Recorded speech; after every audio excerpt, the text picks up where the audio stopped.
जय श्री राम दोस्तों। आज मैं आपके लिए कहानी लेकर आई हूँ जिसका नाम है सुखी कौन। एक बार की बात है, रामपुर नगर के किसी इलाके में एक जमींदार रहता था।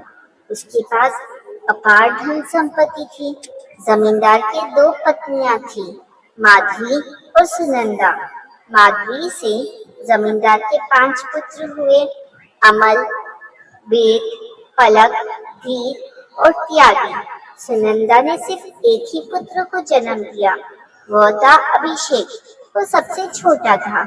अचानक एक दिन जमींदार की असमय ही मृत्यु हो गई।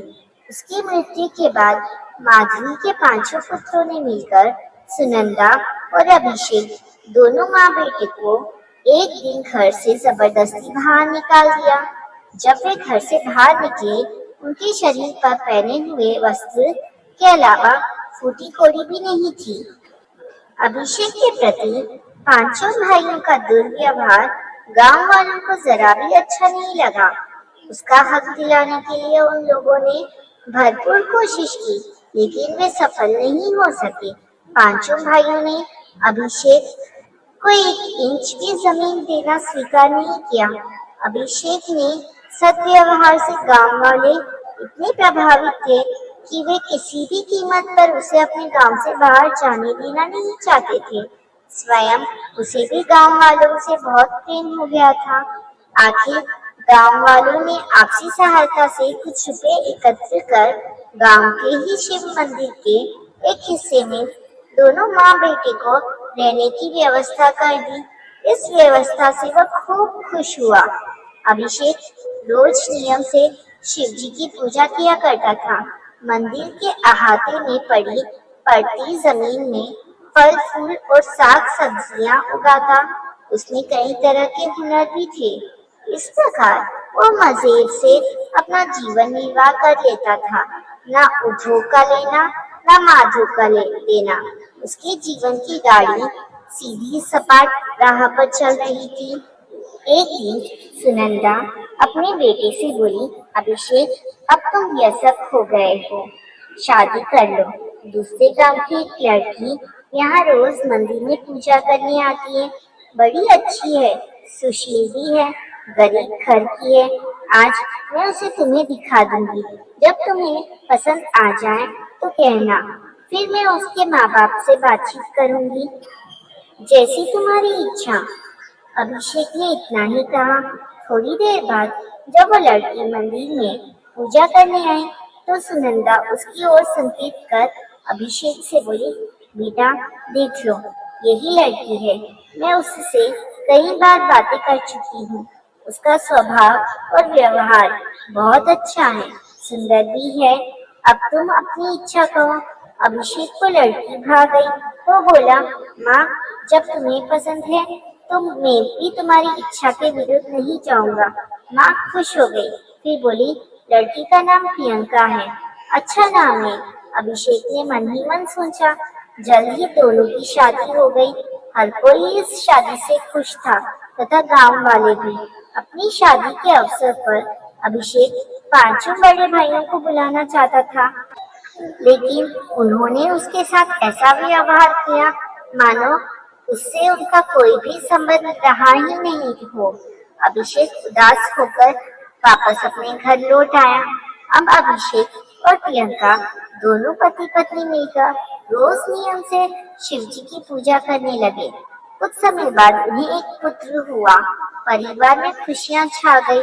अपने पुत्र के जन्मोत्सव के अवसर पर अभिषेक फिर अपने 5 भाइयों को बुलाने गया।